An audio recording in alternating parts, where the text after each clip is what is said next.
Assalamualaikum warahmatullahi wabarakatuh. Bismillahirrahmanirrahim. Alhamdulillah wa syukrulillah. Thumma salatu wassalamu ala rasulillah nabiyyina Muhammad ibn Abdillah wa ala alihi wa ashabihi wa mawala. La hawla wa la quwwata illa billah, amma ba'd. Ibu-ibu yang dirahmati Allah, alhamdulillah dengan izin Allah dihadirkan kembali di majelis ini. Mudah-mudahan Allah senantiasa memberkahi majelis kita ini, menjadi jalan insyaallah bagi sampainya rahmat dan maghfirah dari Allah Subhanahu wa taala, dan menjadikan setiap tetes ilmu yang Allah berikan kepada kita kelak nanti bisa menjadi tabungan amal bagi hidup kita di yaumil akhir nanti. Amin ya Allah ya Rabbal alamin. Menabung amal kok ada rahasianya. Kenapa ada amal rahasia? Karena ada amal yang tidak rahasia. Jadi amal itu ada dua jenis. Yang pertama adalah amal alaniyah. Lawan dari alaniyah adalah sarirah. Nah, amal rahasia itu sebutannya adalah amal sarirah. Lawannya alaniyah. Alaniyah itu berarti dilihat oleh yang lain. Dikatakan sarirah rahasia karena yang tahu cuma Allah. Yang tahu cuma Allah. Tidak ada yang lain yang tahu kecuali memang hanya kita yang melakukan dan Allah. Ini amal sarirah. Nah, lawannya alaniyah. Kalau alaniyah itu amal yang memang tidak bisa dirahasiakan. Kenapa? Karena memang dilihat oleh orang lain. Seperti sekarang ini kita sedang ngaji. Ini alaniyah atau sarirah? Alaniyah. Ya, karena dilihat oleh yang lain. Ya, kita semua sedang sama-sama mengaji. Ini sebutannya alaniyah. Ya, alaniyah. Nah, kalau sarirah itu rahasia. Betul-betul nggak ada yang tahu amal kita selain hanya kita dan Allah. Nah, amal sarirah ini, ibu yang dirahmati Allah, yang punya nilai sangat tinggi di sisi Allah. Nilainya itu bisa berlipat-lipat, menjadi amal yang bahkan sangat istimewa di sisi Allah Subhanahu wa taala. Karena itu memang Allah akan sangat mengistimewakan orang-orang yang punya tabungan amal sarirah yang banyak. Allah mengistimewakan, melebihi pengistimewaan Allah kepada orang-orang yang amalnya alaniyah. Karena nilai amal sarirah itu tinggi, ya, sangat tinggi karena memang spesial. Kalau rahasia itu kan berarti khusus, hanya antara kita dengan Allah. Kalau sudah khusus itu nilainya tinggi nggak? Tinggi.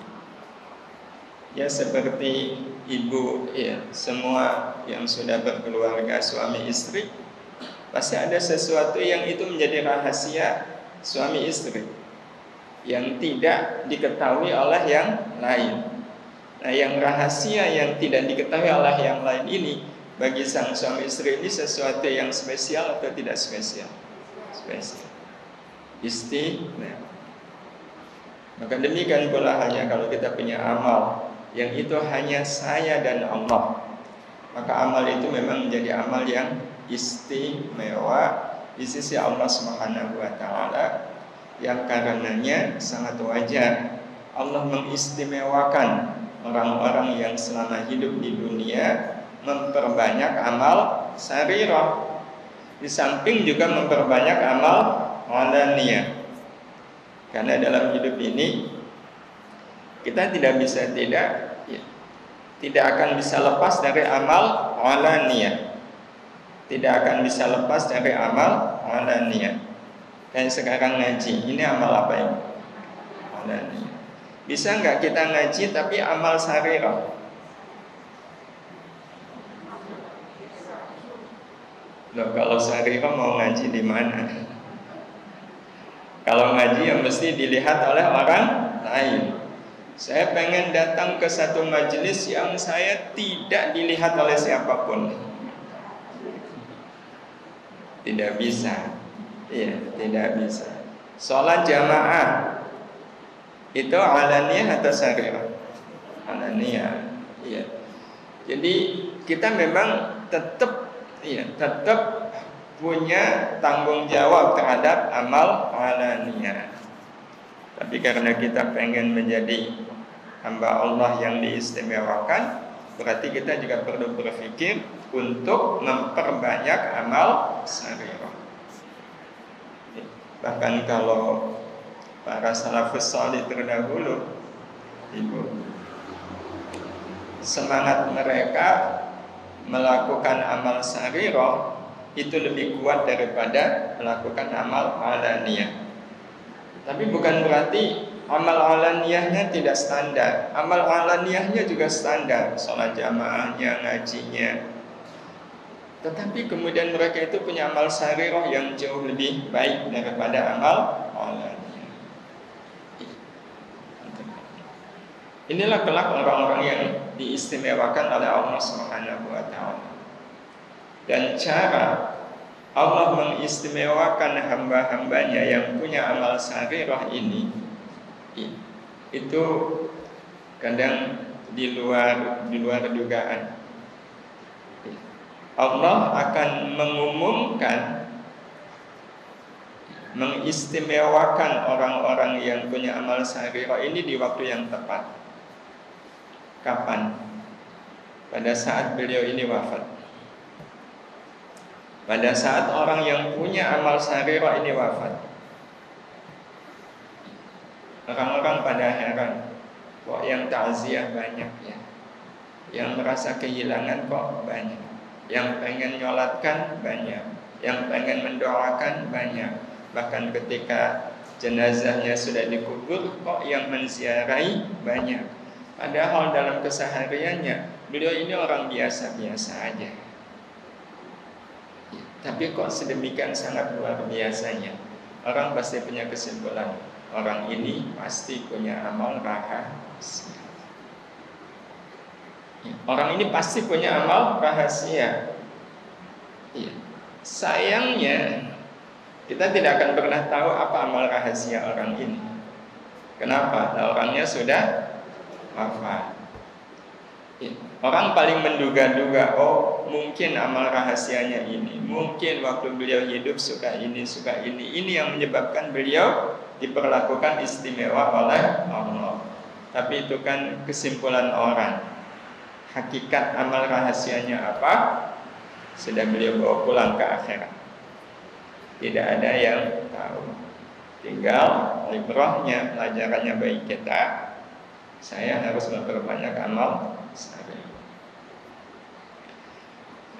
Ibu-ibu yang dirahmati Allah Subhanahu wa taala, sebelum kita bicara banyak tentang amal sarirah ini, pasti contohnya amal sarirah. Nah, kita perlu punya landasan tentang amal sarirah ini. Nah, landasannya sederhana. Apapun amal sarirah kita, apapun amal sarirah kita, itu harus dipastikan punya nilai ibadah, punya makna ibadah.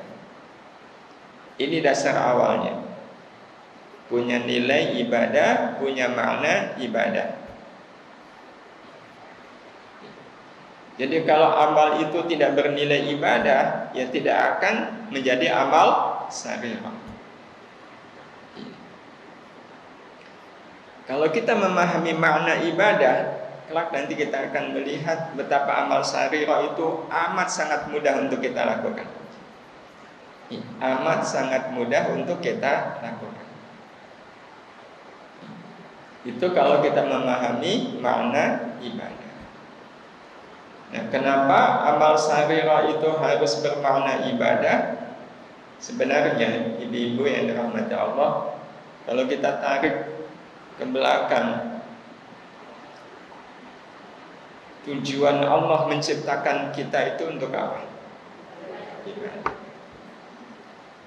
Jadi sebenarnya amal sarirah itu adalah bagian dari tujuan Allah menciptakan kita, yaitu ibadah. Ibu-ibu pasti hafal, ya, ingat ayatnya, ya, ada di surat Az-Zariyat surat ke-51 ayat 56. Wa ma khalaqtul jinna wal insa illa liya'budun. Tiadalah aku, kata Allah, menciptakan jin dan manusia kecuali agar mereka beribadah. Itu tujuan Allah menciptakan manusia, untuk ibadah. Pertanyaannya, apa itu ibadah? Ibadah adalah amal baik. Ibadah itu wujudnya adalah amal baik yang kita lakukan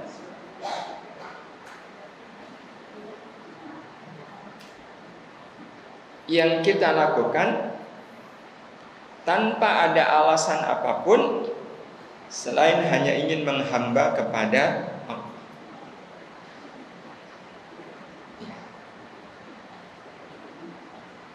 Jadi itu yang namanya ibadah. Amal baik yang kita lakukan tanpa ada alasan apapun. Saya beribadah ini kecuali hanya ingin menghamba kepada Allah. Jadi dorongan utama dari kita ibadah itu adalah ingin menghamba.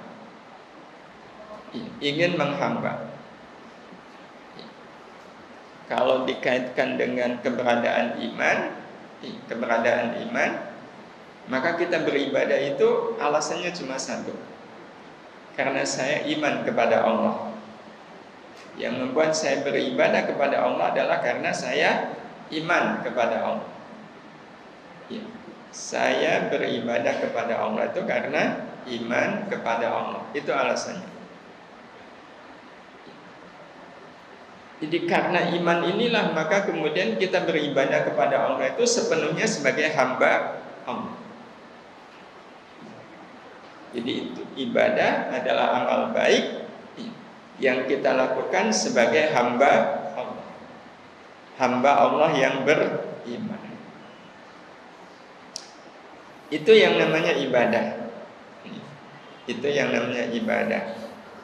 Nah, pengertian ibadah seperti ini itu kita ambilkan dari apa yang dikatakan oleh Allah Subhanahu wa taala di surat Yasin ayat ke-22. Isinya pernyataan seorang penduduk negeri yang Allah mengutus kepada mereka 3 orang nabi. Banyak yang tidak mau beriman, tapi salah satunya ada yang kemudian beriman. Ya Allah menyebutnya dengan kalimat waja'a min aqsal madinati rajulun yas'a. Nah, kemudian di ayat ke-22 beliau mengatakan wa ma liya la a'budu alladzi fatarani wa ilaihi turja'un. Saya, kata beliau, sungguh gak punya alasan untuk tidak ibadah kepada Allah. Sungguh saya tidak punya alasan untuk tidak ibadah kepada Allah yang telah menciptakanku dan kepadanya kelak nanti aku kembali. Jadi beliau mengatakan saya tidak punya alasan untuk tidak ibadah. Dan memang begitulah yang namanya hamba Allah. Hamba Allah yang betul-betul hamba Allah, untuk tidak ibadah itu nggak bisa menemukan alasan. Kalau untuk ibadah tidak ada alasan, berarti seorang hamba Allah kalau beribadah ada nggak alasannya, Ibu? Nggak ada. Nyari apa gitu alasan yang membuat saya beribadah itu nggak akan bisa menemukan. Itu ibadahnya seorang hamba. Jadi kalau mau dianalogikan itu seperti seorang anak kepada orang tua. Ada keharusan apa, Ibu? Anak ke orang tua, bakti. Itu kan keharusan anak kepada orang tua, bakti. Yang namanya anak yang betul-betul anak, kira-kira bisa nggak menemukan alasan untuk tidak bakti ke orang tua? Bisa nggak menemukan? Anak yang betul-betul sadar bahwa dia anak pasti tidak akan bisa menemukan alasan kenapa kok tidak bakti. Kalau seandainya ada anak yang dia tidak bakti, tapi dia bisa menemukan alasan kenapa saya tidak bakti ke orang tua. Kenapa saya tidak bakti ke orang tua? Dia menemukan alasan. Maka apapun alasannya, kalau membuat dia tidak bakti, itu menunjukkan dia bukan anak baik. Walaupun alasannya kelihatannya logis. Walaupun alasannya kelihatannya logis. Jadi contoh semisal ada anak dia bilang begini, saya tuh bukannya gak mau bakti sama orang tua, pengen, tapi gimana ya, saya kalau bakti sama orang tua, itu orang tua bawaannya curiga aja. Ya, saya kemudian diomelin, saya tidak dihargai, saya tidak dianggap. Sementara kalau ke adik saya, sikap orang tua saya nggak seperti itu. Ke adik saya itu baik, padahal baktinya tidak sebaik saya. Maka bagaimana mungkin saya bakti kepada orang tua dalam keadaan seperti ini? Jadi si anak ini memilih untuk tidak bakti. Alasannya seperti tadi. Kalau kita lihat alasannya logis nggak? Logis. Tapi selogis apapun alasan dia, kalau dia memilih tidak bakti ke orang tua, dia bukan anak yang baik. Dia bukan anak yang baik. Karena urusan bakti itu tidak dikaitkan apapun kecuali dikaitkan dengan saya anak, beliau orang tua, titik. Itu yang namanya bakti. Sebagaimana juga sebaliknya, kalaulah anak ini bakti sama orang tua, ya kayak ibu-ibu bakti sama orang tua, terus ditanya, Bu, kenapa sih ibu kok bakti banget sama orang tua? Ada nggak alasan yang bisa disebut? Kalau kemudian bisa menyebut alasan, dan alasan itu logis, justru dia menyebut alasan kenapa dia bakti ke orang tua, alasan itu menunjukkan dia bukan anak baik. Dia bukan anak salih, dia bukan anak yang berbakti. Ibu, kenapa sih bakti banget sama orang tua? Ya gimana, orang tua saya itu baik sekali, sangat baik.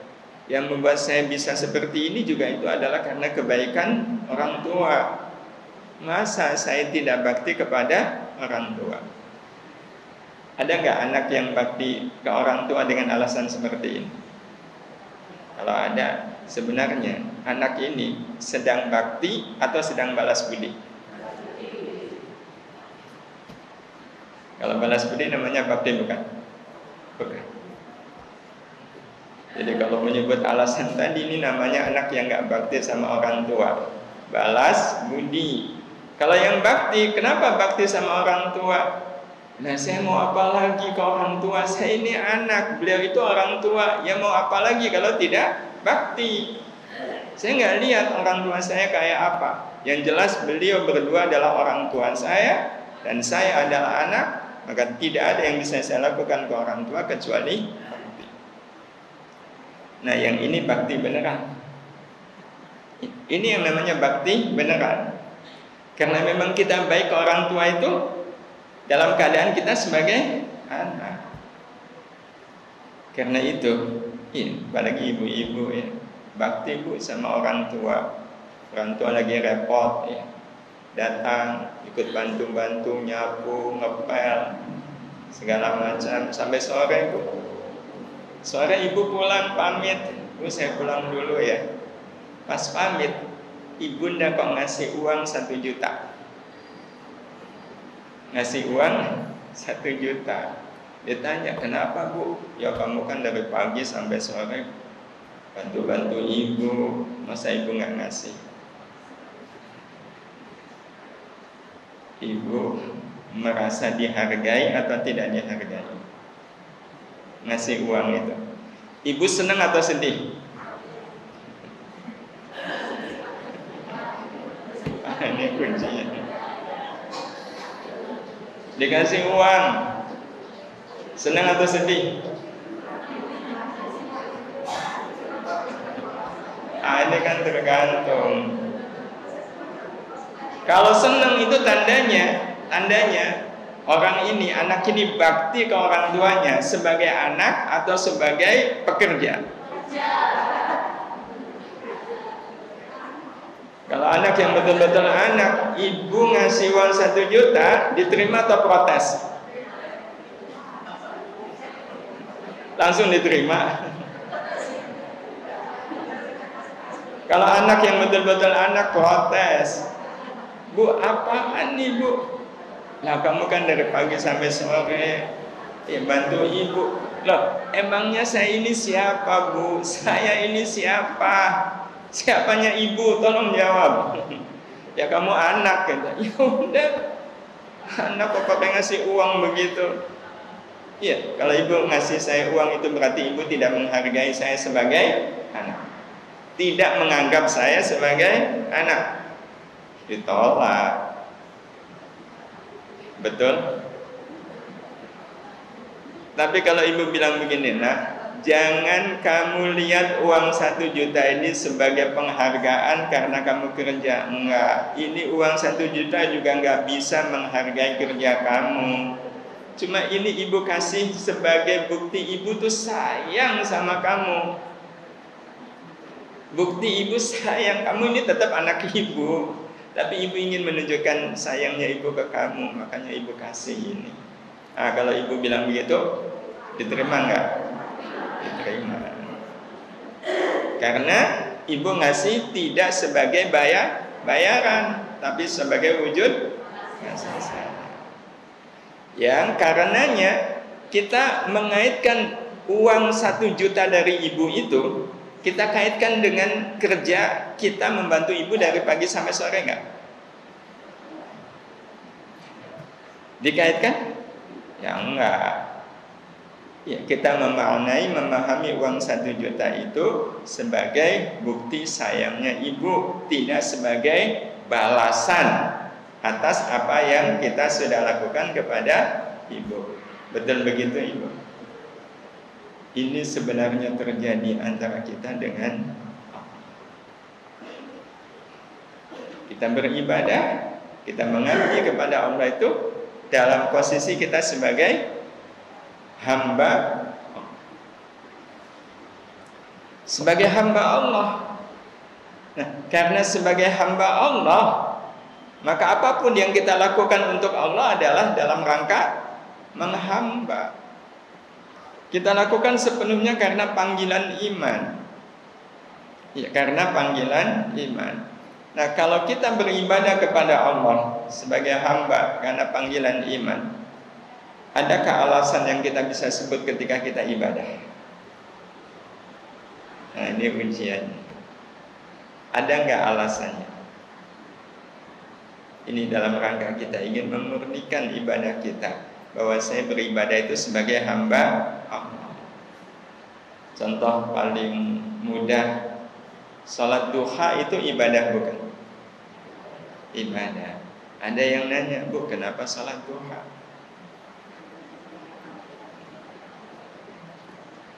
Kira-kira jawabannya apa?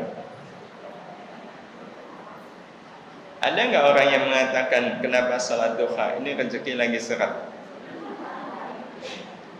Berarti salat duha biar rezekinya lancar. Berarti dia punya alasan kenapa dia ibadah. Maka kalau dia punya alasan di dalam ibadahnya, maka sebenarnya orang seperti ini dia salat duha itu sebagai hamba Allah atau sebagai manusia yang ingin cari rezeki lewat salat duha.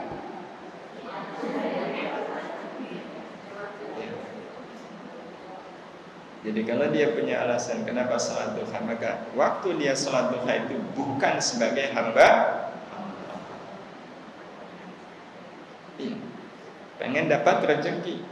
Jadi itu kan sama dengan anak dipanggil orang tuanya. Ya, anaknya tahu nanti ibu pasti akan ngasih. Oh, semangat. Berarti dia bantu orang tuanya itu sebagai anak atau sebagai pencari balasan? Kalau sebagai anak kan mikir. Maka begitulah ibadahnya seorang hamba. Ibadah ya udah ibadah. Jadi kalau Allah ditanya, kenapa ibu salat duha? Jawabannya, nah saya kan hamba Allah. Saya berbuat apa lagi ke Allah kalau tidak menghamba? Ini kebetulan waktu duha, ada kesempatan salat duha. Maka salat duha ini saya lakukan sebagai wujud penghambaan saya kepada Allah. Ada alasan lain? Enggak ada. Enggak ada. Ini berarti ibadah kita betul-betul murni. Tapi yang namanya kemurnian sering diuji. Ujiannya apa? Ujiannya setelah rajin salat duha, rezekinya memang lancar. Rezekinya lancar. Terus ada yang nanya, Bu, sekarang kok rezekinya lancar?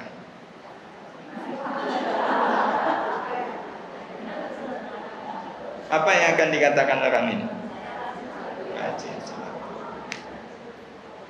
Berarti kalau begitu, dia rajin salat duha itu, dia dapat rezeki karena rajin salat duha. Berarti salat duhanya dilakukan dalam rangka, berarti dia bukan hamba Allah. Loh, kan faktanya ada orang yang rajin salat duha kemudian rezekinya banyak. Nah terus gimana? Kalau dia betul-betul hamba Allah, betul-betul hamba Allah, dia tidak akan memaknai rezeki yang banyak itu sebagai hasil dari dia salat duha. Enggak.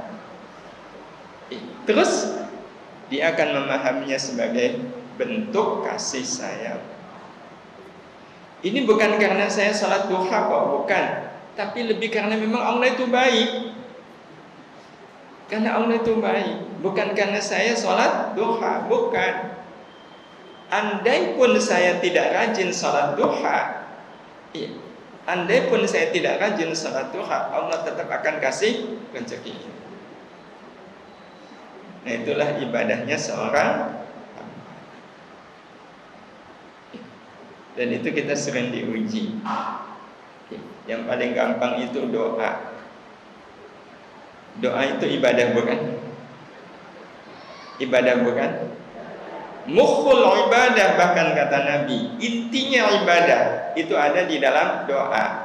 Pertanyaannya, waktu ibu berdoa sebagai hamba Allah atau sebagai manusia yang minta-minta?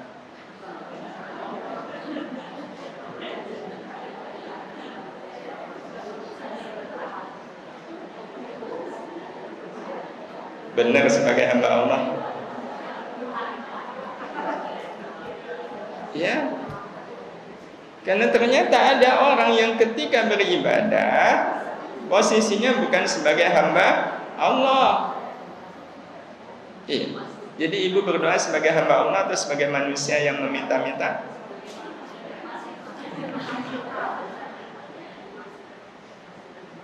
Nah kalau begitu berarti doanya bernilai ibadah atau tidak bernilai ibadah? Tidak bernilai. Ya. ibu kemarin doa minta A. Doa minta A, berarti kan ibu ibadah.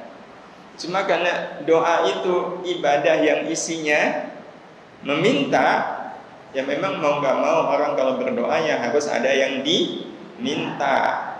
Kan gak mungkin, ya Allah saya berdoa kepadamu tapi saya gak minta apapun ya Allah. Namanya gak doa. Pasti ada yang diminta. Kemarin ibu berdoa kepada Allah minta A. Hari ini A-nya terwujud. Hari ini A-nya terwujud. Apa yang ibu simpulkan?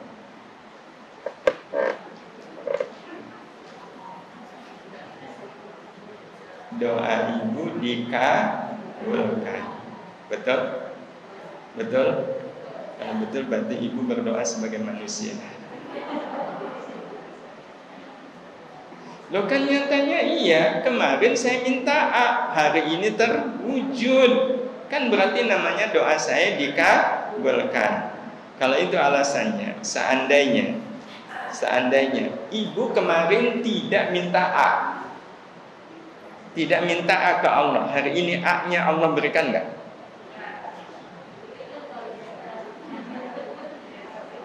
Allah berikan enggak? Karena Allah berencana memberikan A ke kita hari ini, itu rencana Allah sejak kapan? Sejak di Lauh Mahfuz, sejak kita belum ada, Allah sudah rencanakan hari ini kita akan dapat A. Sementara ibu berdoa itu rencana kapan? Berarti duluan rencana siapa? Allah. Maka seorang hamba Allah ketika dia berdoa meminta, ya meminta aja. Bahwa kalau kemudian yang diminta terwujud, tidak menyimpulkan ini karena saya berdoa, ini karena Allah baik. Karena Allah baik. Dia tidak akan menyebut, apalagi cerita ke banyak orang. Apalagi cerita ke banyak orang. Enggak, ini karena Allah baik kok. Itu kalau diwujudkan. Tapi kalau minta A, udah 2 tahun nggak terwujud, kapok nggak? Kapok. Ngapain minta A nggak pernah terwujud? Ya enggak. Kenapa? Karena yang saya ingin berikan kepada Allah adalah doanya. Salah Allah kabulkan atau tidak, andai pun saya tidak berdoa, Allah tetap memberi apa yang memang sudah direncanakan oleh Allah. Itulah yang namanya ibadah. Tidak ada alasan kecuali karena ini adalah panggilan iman. Karena saya adalah hamba Allah yang beriman. Karena itu ada 2 hal yang penting ibu di dalam amal-amal kebaikan kita. 2 hal penting itu, yang pertama, apapun amalnya tidak ada yang saya harapkan kecuali rahmat Allah.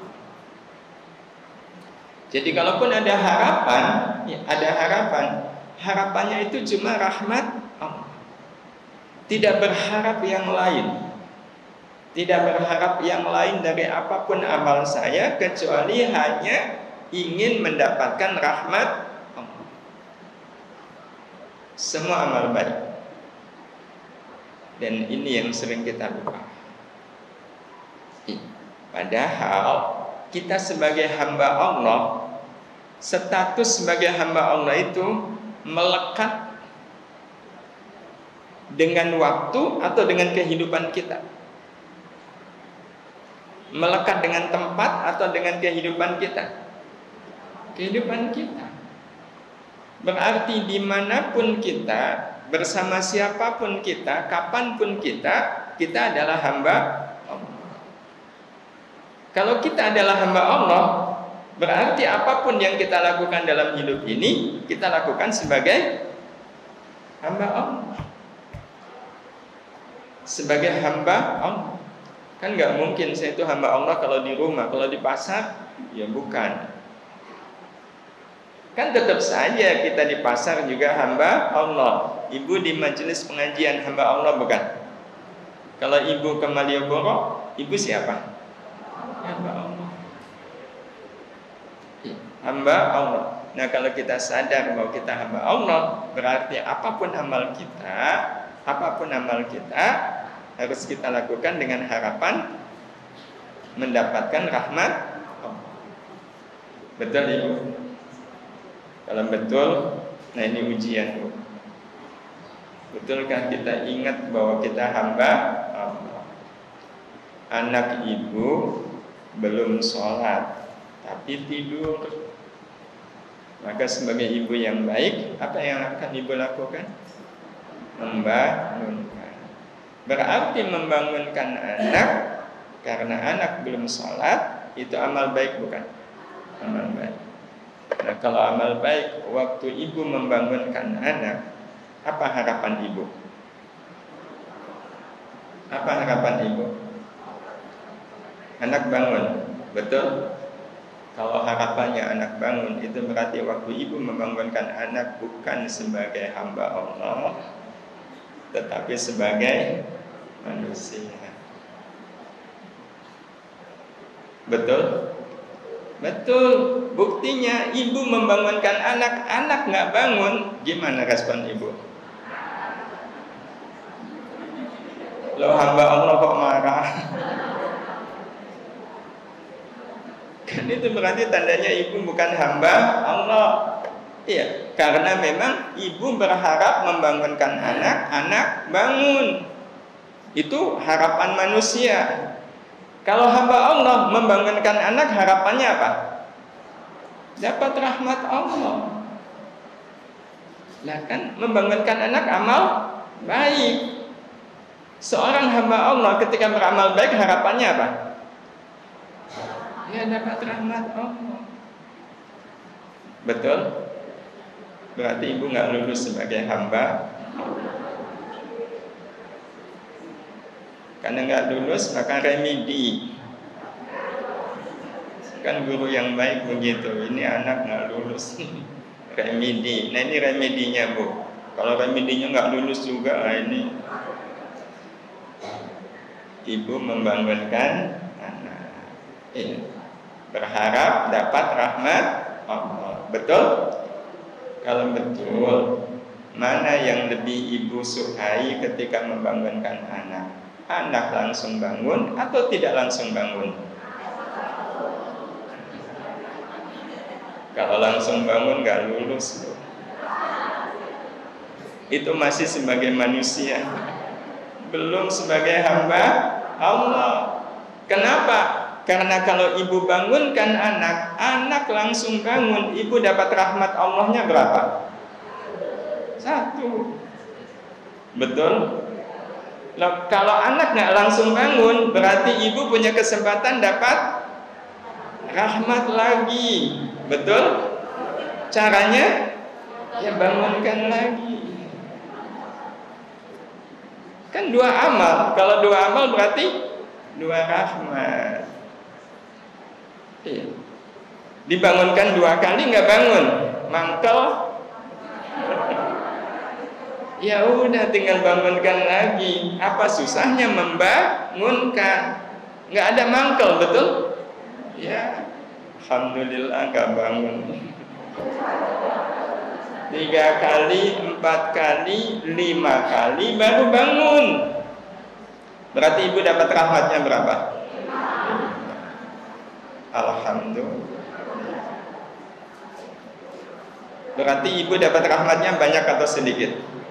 Banyak.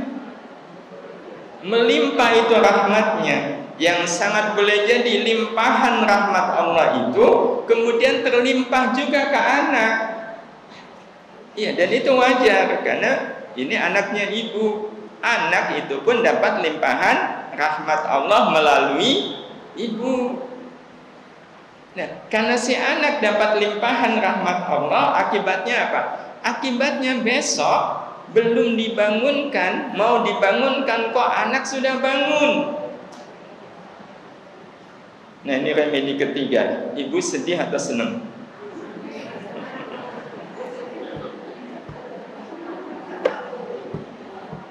Kalau senang berarti masih manusia. Kalau hamba Allah, loh nak, kamu kok udah bangun? Ibu mau bangunkan kok kamu udah bangun duluan. Kan kalau udah bangun ibu nggak dapat rahmat. Ibu-ibu yang dirahmati Allah Subhanahu wa taala. Jadi kadang kita suka lupa. Ya, suka lupa. Ibu ngajarin anak, pengennya langsung paham atau nggak langsung paham? Nah, kalau pengennya langsung paham, berarti ibu berharap memahamkan anak, ngajarin anak biar anak paham. Berarti ibu ngajarin anak sebagai hamba Allah atau sebagai manusia? Kalau sebagai hamba Allah, saya ngajarkan anak, ya Allah, jadikan saya ngajarkan anak ini menjadi jalan saya dapat rahmat-Mu. Ngajarin anak nggak paham, rahmat Allahnya dapat nggak? Dapat, kan udah ngajarin. Bahwa anak belum paham, ajarin lagi. 2 kali, 3 kali, 4 kali, 5 kali kok nggak paham? Gimana? Kamu tetap nggak paham, nak? Ya udah, nggak apa-apa. Itu tanda kalau kita beramal ngajarin anak sebagai hamba Allah. Udah 5 kali nggak paham, ya udah. Ini kayaknya 6 kali juga nggak bakalan paham. Oh, udah 5 kali ini udah. Kayaknya anak bosan, doa aja ke Allah. Allah pasti akan memberikan rahmat. Apa rahmatnya? Besoknya ujian kok lulus. Nilainya kok besar. Ibu tentu heran kan? Nah, semalam kan ibu ngajarin kamu nggak paham-paham. Kok ini matematikanya dapat 10? Gimana ceritanya? Kata anak, saya juga nggak tahu, Bu. Ya udah, itu namanya rahmat. Rahmat bukan? Ya. Nilai itu betul-betul rahmat. Karena memang kalau rahmat itu nggak bisa dilogikakan. Jadi ibu-ibu yang dirahmati Allah, ini hal yang penting yang tidak boleh kita lupakan apapun kita lakukan sebagai hamba Allah. Bu, jujur selama ini ibu kalau masak, itu ibu sebagai manusia atau sebagai hamba Allah? Loh, kalau selama ini ibu masak sebagai manusia, berarti ibu masak bernilai ibadah nggak?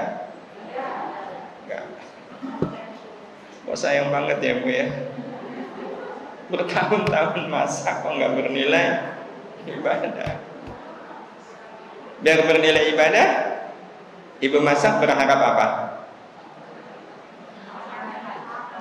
Berharap? Kalau dimakan itu ibu sebagai hamba Allah atau sebagai manusia? Manusia. Kalau sebagai hamba Allah saya masak ini amal baik, menyiapkan makanan untuk keluarga biar keluarga diberi kekuatan lahiriah. Itu amal baik. Berharap rahmat Allah. Berharap rahmat Allah. Dapat nggak rahmat Allahnya? Ketika ibu masak, dapat.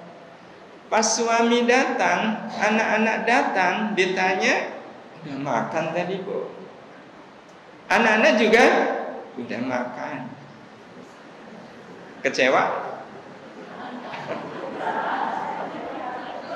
Kalau kecewa berarti masih manusia, belum hamba Allah. Nah, apa yang bikin kecewa? Kan rahmat Allahnya sudah dapat. Bahwa suami kok sudah makan, anak-anak sudah makan, oh berarti saya masak ini memang tidak untuk jadi rizkinya suami, tidak jadi rizkinya anak-anak, tapi jadi rizkinya anak-anak kos. Nah, kalau dikasihkan ke anak-anak kos, jadi amal bukan? Oh, rahmatnya jadi berlimpah. Betul? Sekarang, dari tadi nggak lulus terus nih. Suami sudah makan, anak-anak juga sudah makan. Ya udah, ini jadi rezekinya anak-anak kos. Tapi sempat nanya, Bapak makan di mana? Itu di warung makan sebelah, Bu. Jadi sebelahnya rumah ibu itu ada warung makan. Dan suami makannya di situ. Gimana, Bu?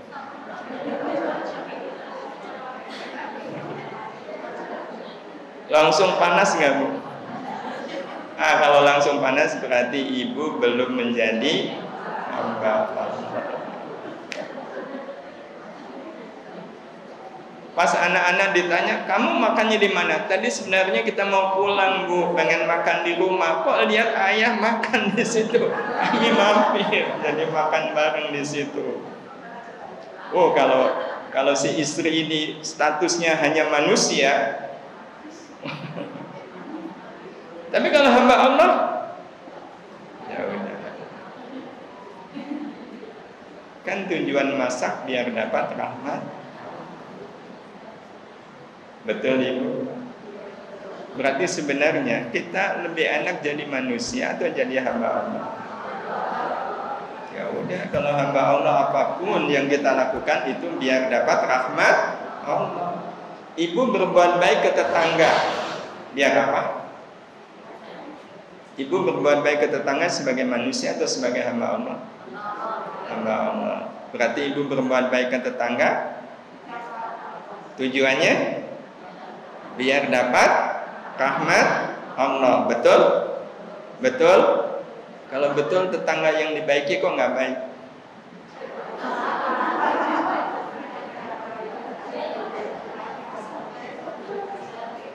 Ibu merasa sia-sia atau tidak sia-sia?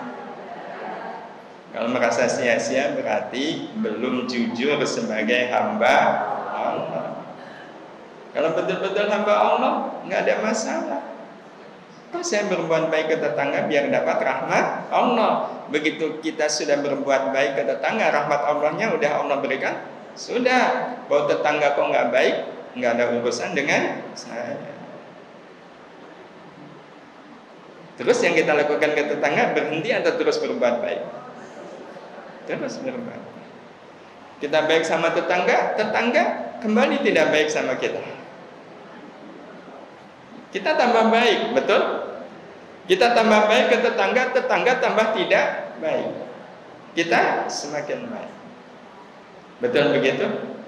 Kalau kita sebagai hamba Allah. Suatu saat kita dengar tetangga yang nggak baik itu rumahnya pindah.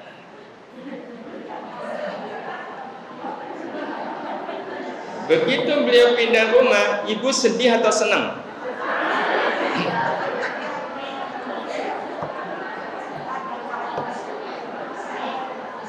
Kalau senang berarti ibu hanyalah manusia, bukan hamba Allah. Kalau betul hamba Allah, sedih. Kenapa sedih? Mata air pahala hilang. Kalau betul sedih, ibu cari di mana beliau pindah. Buat apa? Meneruskan kebaikan. Betul? Berarti kita ini sebenarnya manusia atau hamba Allah?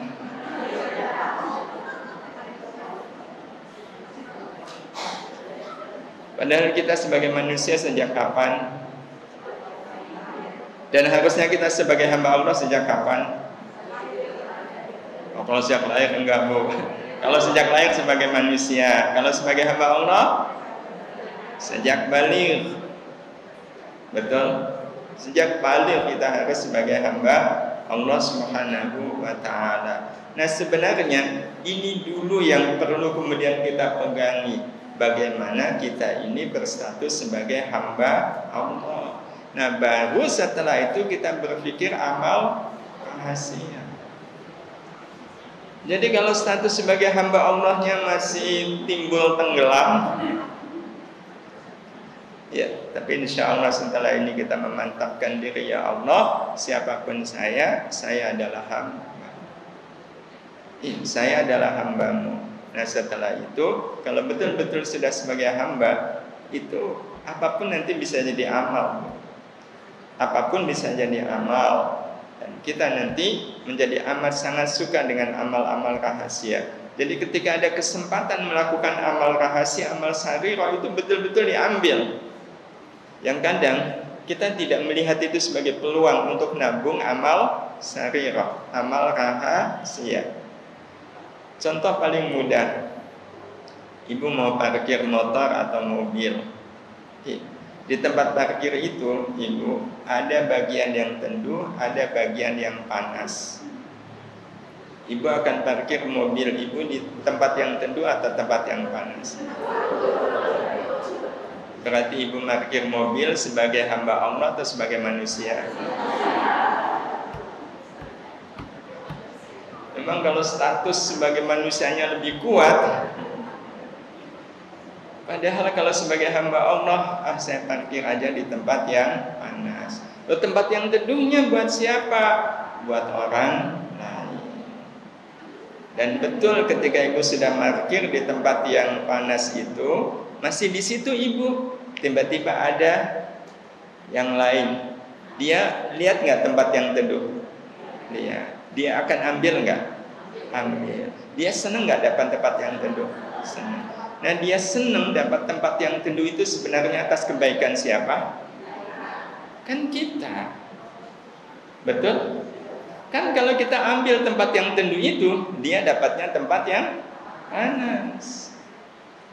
Itu murni atas kebaikan kita. Tapi dia tahu nggak itu atas kebaikan kita? Nggak tahu. Tapi Allah tahu. Inilah amal rahasia. Jadi sebenarnya sederhana nggak amal rahasia? Ya. Dia tidak tahu kalau itu adalah atas kebaikan kita. Bahkan bisa jadi dia ngelihat kita itu sebagai orang apa? Ada tempat teduh kok malah parkir di tempat panas. Dia nyebut kita orang apa? Bodoh. Biarin aja dia nyebut saya orang bodoh. Toh saya lakukan semuanya itu untuk Allah. Amal rahasia bukan? Ini yang kita maksudkan dengan amal rahasia. Jadi amal rahasia itu tidak harus dalam bentuk sedekah sembunyi-sembunyi, yaitu juga amal rahasia. Iya, itu juga amal rahasia. Tidak ingin diketahui oleh yang lain, cukup yang tahu adalah Allah. Tapi sebenarnya peluang untuk nabung amal rahasia itu amat sangat banyak. Iya.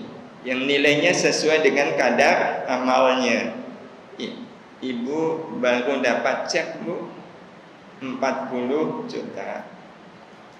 Ibu taruh cek itu di meja, ya, meja biasa di rumah, ya, meja kerja Ibu. Nah, terus Ibu ada keperluan keluar. Di meja itu memang ya, kebetulan ada macam-macam kertas juga. Pas pulang 5 menit itu padahal Ibu ngelihat meja itu sudah rapi. Kertas-kertas yang berserakan juga sudah nggak tahu kemana. Ini siapa yang rapikan? Ternyata ibunda yang rapiin. Terus Ibu nanya, Ibu, maaf Ibu yang rapikan ini? Iya. Meja berantakan, banyak kertas nggak jelas. Oh. Terus kertas-kertasnya itu di mana? Itu nggak jelas, ada tisu, ada apa. Ibu sudah bakar di belakang. Ibu sudah bakar di belakang. Gimana respon Ibu? Kalau Ibu bilang ke ibunda, Bu, sambil nahan, Ibu tahu nggak itu kertasnya kertas apa, Bu? Itu tuh kertas berharga. Salah satunya ada cek, Bu, nilainya 40 juta. Begitu Ibu bilang cek nilai 40 juta, apa yang terjadi dengan ibunda?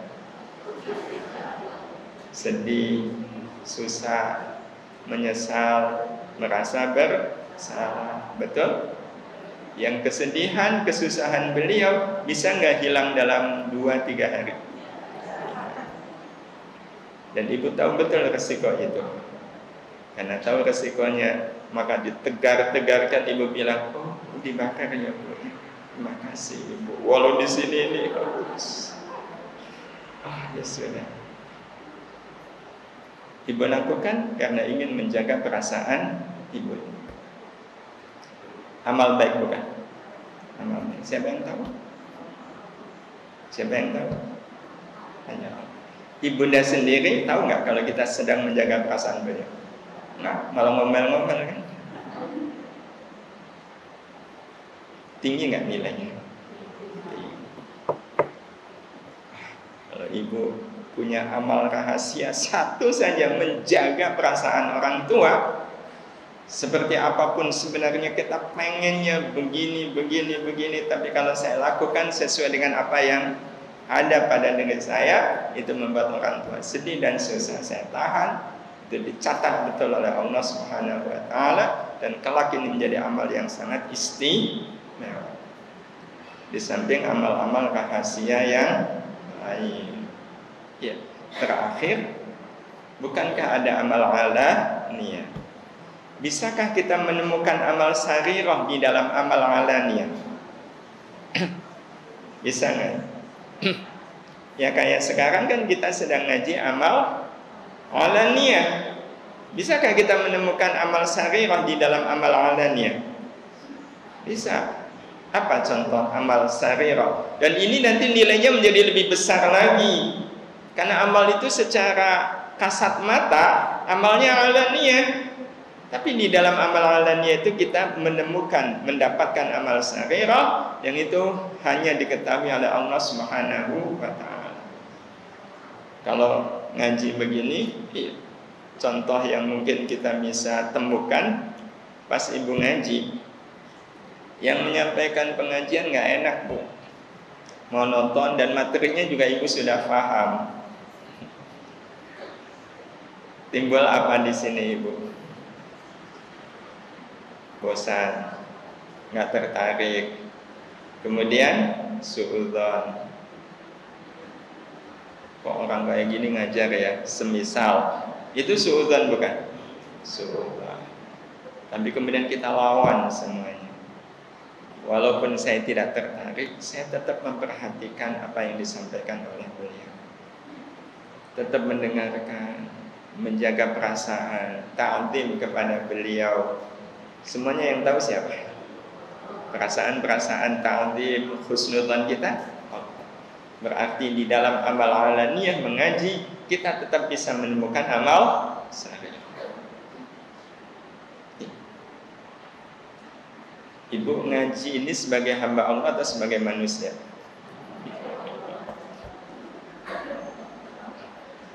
Kalau sebagai hamba Allah, bayangkan, Bu, ibu mau ngaji di satu tempat, itu sudah rutin memang ibu ngaji. Tapi ngepasi ketika mau ke tempat pengajian itu, ibu melewati rumah seorang ustadz, ibu kenal beliau itu. Yang ngepasi waktu ibu lewat, ustadz ini sedang marah-marah sama istrinya. Iya, ada pembantunya juga. Ibu tidak menyangka, ya, tidak mengira, tapi sempat terlihat bagaimana sang ustadz ini marah kepada istrinya. Ya, tapi karena nggak ada urusan, ya udah lewat aja.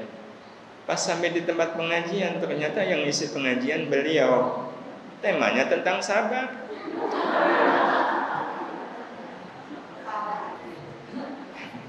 Terus beliau bilang begini, ini saya pesan betul ke bapak-bapak nih, bapak-bapak, jangan sekali-kali marah sama istri. Jujur, ibu mendengar kalimat beliau itu sebagai hamba Allah atau sebagai manusia? Kalau sebagai hamba Allah, apa yang beliau katakan itu benar nggak? Benar. Lantas kenapa kita kemudian tiba-tiba jadi antipati? Kan saya kesini pengen dengerin nasihat beliau, dan nasihat beliau baik. Tahukah kita, Ibu, kalau kita ngaji dalam posisi seperti ini, dan kita jaga betul status saya ngaji ini sebagai hamba Allah yang butuh ilmu, ternyata saya dapatnya dari orang seperti itu, tapi kita betul jaga status saya sebagai hamba Allah, maka Allah akan berikan rahmat kepada kita. Apa rahmatnya? Rahmatnya Allah akan hunjamkan ilmu tentang kesabaran itu langsung ke hati. Kita jadi orang yang sabar tidak hanya dalam teori. Kenapa? Karena saya mendengarkan nasihat beliau bukan sebagai manusia, tapi sebagai hamba Allah. Bahwa beliau belum mengamalkan, ada nggak urusannya dengan kita? Nggak ada. Ya urusannya dengan beliau. Harusnya kan kita kasihan, tidak benci, tidak jengkel, tidak buruk sangka. Itulah nikmatnya kita kalau menjadi hamba Allah. Apapun akan jadi kebaikan, dan kita dipermudah oleh Allah Subhanahu wa taala untuk bisa menemukan amal-amal rahasia dalam kehidupan kita, apalagi dalam kehidupan berumah tangga. Oh, itu banyak sekali kalau ibu sebagai istri, sebagai ibu atas anak-anak, amal-amal rahasia yang kelak akan menjadi amal yang membuat ibu-ibu semuanya diistimewakan oleh Allah Subhanahu wa taala. Dan ya Allah, saya kembalikan ke ibu semoga. Baik, terima kasih ibu. Soal sedekah, soal sedekah itu bisa diselesaikan dengan fikih, ya, fikih murni, tapi juga diselesaikan dengan fikih dan akhlak. Kalau pakai fikih ibu, pakai fikih itu tergantung uangnya uang siapa. Kalau uangnya uang ibu, ya nggak usah izin, karena memang itu sepenuhnya ya, amal. Jadi karena ibu sedekah itu kan amal yang nggak ada kaitannya dengan suami. Itu kan sepenuhnya amal ibu dengan Allah. Jadi itu analoginya sama dengan ibu mau sholat duha, kan nggak usah izin suami. Iya. Tapi kalau ada kaitannya dengan suami, nah baru minta izin. Kayak semisal mau puasa, ya sebagaimana yang dikatakan oleh Nabi Sallallahu Alaihi Wasallam. Jadi kalau uang itu murni uang ibu, nggak usah izin, nggak apa-apa. Cuma akhlaknya sebaiknya minta izin, itu akhlaknya. Tapi kalau pakai akhlak minta izin kok jadi ribet, ya udah, sepanjang itu memang uang ibu nggak usah izin, nggak apa-apa. Tapi kalau uang itu masih uang suami, nah ini mutlak memang harus izin. Nah cuma di Indonesia memang agak susah. Susahnya kan kalau secara fikih suami punya kewajiban memberi nafkah. Nafkah itu bukan uang belanja. Nafkah itu memang pemberian suami untuk istri. Ya terserah per bulan, per hari, per apa. Iya. Cuma kalau nafkah itu memang ketika sudah diberikan dari suami ke istri, ya udah itu sepenuhnya menjadi milik istri, bukan lagi milik suami. Nah, kalau uang belanja ya harusnya sendiri. Ya. Jadi kalau mau sesuai fikih, suami kalau mau ngasih, Bu, yang ini nafkah untuk ibu. Kalau ini uang belanja. Nah, kalau infaknya pakai uang belanja harus izin ke suami. Tapi kalau dari nafkah nggak usah izin, karena itu sepenuhnya adalah milik ibu. Iya. Nah, kalau kita menyampaikan sesuatu kok salah tangkap beliaunya, kan yang penting Allah tahu. Iya. Dan Allah itu sebaik-baik saksi. Iya. Jadi kalau disalahpahami, iya, Allah Maha tahu, tinggal disampaikan, diralat. Oh, kemarin itu saya bilangnya begini. Nah, mudah-mudahan dengan diralat begitu, ya semua yang terkait jadi memahami. Oh, berarti kemarin itu ada miss, ya, ada salah dengar. Begitu Ibu, sederhana. Terima kasih. Baik, terima kasih Ibu. Dalam kehidupan bersosial, itu yang penting adalah kita prinsipnya pengen berbahagia dengan sesama. Jadi ini sikap seorang hamba Allah. Jadi kita tetap sebagai hamba Allah. Nah, inti dari seorang hamba Allah kalau kaitannya dengan sesama adalah pengen bahagia bersama. Ya, pengen bahagia bersama. Itu prinsipnya. Karena memang seorang hamba Allah itu dia akan selalu memandang kebahagiaan orang lain lebih penting daripada kebahagiaan saya. Nah, jadi kalau ibu mau bisnis aja. Iya, bisnis saja. Kok nanti dikira apa oleh orang lain? Nah, itu yang justru ibu harus hilangkan. Iya, ibu harus hilangkan karena niat saya baik. Nah, kalau semisal ya, dilalahnya dagangan ibu lebih laris daripada dagangan tetangga, ya kan gampang solusinya. Ibu tinggal berbagi saja. Ibu dapat keuntungan banyak, tetangga kok dapat keuntungan sedikit. Sekali waktulah ibu kasih apa kepada beliau. Jadinya kan beliau juga merasa diuntungkan. Iya. Sehingga nanti tidak ada kesimpulan, waduh saya dirugi gara-gara tetangga dagangannya sama. Karena sangat boleh jadi Justru ketika sebelah dagangannya sama, itu menyebabkan orang jadi tertarik untuk datang ke tempat itu. Iya. Kita saja kalau mau nyari toko baju, nyari baju, itu nyari di toko yang cuma sendirian atau yang kanan kirinya juga toko baju. Kanan kirinya juga toko baju. Jadi justru nanti akan mendatangkan pembeli yang lebih banyak. Sebab kalau cuma toko sendirian, orang berpikir, ya kalau ada. Nah kalau nggak ada, waduh susah. Cari yang teman satu tokonya banyak. Ya. Kalau seandainya logika ibu seperti tadi, itu mestinya pasar Beringharjo satu toko dengan toko lain tidak boleh sama. Jadi nggak apa-apa ibu, silakan. Yang penting ibu tidak ada niat menjatuhkan beliau. Saya ingin menolong siapapun. Begitu, terima kasih ibu. Mohon maaf waktu jualan yang membatasi kita. Kita sudah sampai di ujung pertemuan. Kita sejenak mari sama-sama berdoa kepada Allah, menundukkan hati, menengadahkan tangan. Mudah-mudahan Allah jadikan doa kita ini menjadi ibadah terbaik kita untuk Allah Subhanahu wa ta'ala. Bismillahirrahmanirrahim. Alhamdulillahirabbil alamin. Allahumma shalli ala sayyidina Muhammad wa ala alihi wa ashabihi ajma'in. Ya Allah, ya Rahman, ya Rahim, ampuni semua dosa kami ya Allah. Sungguh Engkau Maha tahu seperti apa dosa yang selama ini kami perbuat. Ampuni sekelam apapun masa lalu kami. Ampuni pula sebanyak apapun dosa yang pernah kami perbuat. Ampuni pula ya Allah senista apapun aib-aib yang selama ini kami sembunyikan.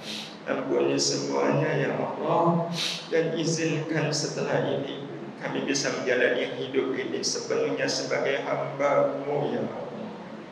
Jangan Kau biarkan kami lupa bahwa kami ini adalah hamba-Mu. Siapapun kami ya Allah, kami ini adalah hamba-Mu. Kami ini hanyalah hamba-Mu yang Kau hadirkan di alam dunia ini untuk ibadah kepada-Mu. Karena itu tuntun kami agar apapun yang kami lakukan dalam hidup kami ini semuanya bernilai ibadah. Tidak ada yang kami harapkan dari amal-amal kami kecuali rahmat-Mu ya Allah, kecuali rahmat-Mu. Bukankah kami juga beramal itu semata karena rahmat-Mu ya Allah. Karena itu jangan Kau biarkan kami hidup jauh dari rahmat-Mu. Rahmati kami, rahmati rumah tangga kami, rahmati anak-anak kami ya Allah. Jadikan anak-anak kami semuanya menjadi ahli rahmah. Dengan Kau jadikan anak-anak kami semuanya menjadi ahli ilmu, ahli amal, ahli kebaikan, ahli taat kepada-Mu ya Allah. Jangan Kau biarkan anak-anak kami menjadi anak-anak yang jauh dari-Mu ya Allah. Kepada siapa lagi kami meminta kalau tidak kepada-Mu ya Allah. Kami betul-betul mohon, jadikan hidup kami yang cuma sekali-kalinya ini hidup yang bermakna dan bernilai bagi akhirat kami nanti. Hidup kami di alam dunia ini hanyalah sesaat, sebentar, sementara, tidak dalam waktu yang lama. Kami semua pasti akan meninggalkan alam dunia yang fana ini. Karena itu sibukkan kami di sisa umur ini hanya dengan ibadah dan amal salih. Ya Allah, kami betul-betul mohon kepada-Mu, di sisa umur kami ini izinkan ya Allah kami bisa melakukan amal kebaikan yang tidak hanya akan menjadi jalan surga bagi kami, tapi juga bisa menjadi jalan surga bagi orang tua kami ya Allah. Jalan surga bagi keduanya ya Allah. Dengan cara apa lagi kami bisa membalas kebaikan orang tua kalau tidak dengan menjadikan diri ini jalan surga bagi keduanya? Takdirkan pula ya Allah kami semua bisa menjadi orang tua yang kelak juga bisa menjadi jalan surga bagi anak-anak kami ya Allah. Ya Allah, jadikan anak-anak kami semuanya menjadi bagian dari kemuliaan-Mu yang Kau karuniakan kepada kami. Utuhkan kebersamaan kami dengan anak-anak kami di dunia saat ini mulia. Utuhkan kembali kebersamaan kami dengan anak-anak kami di akhirat nanti mulia ya Allah. Dengan Engkau kumpulkan kembali kami dan anak-anak kami, Engkau kumpulkan kembali kami dengan keluarga kami, orang tua kami, kumpulkan di surga yang sama ya Allah. Bi rahmatika ya arhamar rahimin. Rabbana hab lana min azwajina wa dhurriyyatina qurrata a'yun waj'alna lil muttaqina imama. Rabbana la tuzigh qulubana ba'da idh hadaitana wa hab lana min ladunka rahmah innaka antal wahhab. Rabbana atina fid dunya hasanah wa fil akhirati hasanah wa qina adzaban nar wa qina adzaban nar wa qina adzaban nar. Wassallallahu ala sayyidina Muhammad wa ala alihi wa sahbihi ajma'in walhamdulillahi rabbil alamin. Mudah-mudahan Allah mengabulkan doa-doa kita semua. Mohon maaf atas segala salah dan khilaf. Adanya Allah wa iyyakum ajma'in. Assalamualaikum warahmatullahi wabarakatuh. Waalaikumsalam.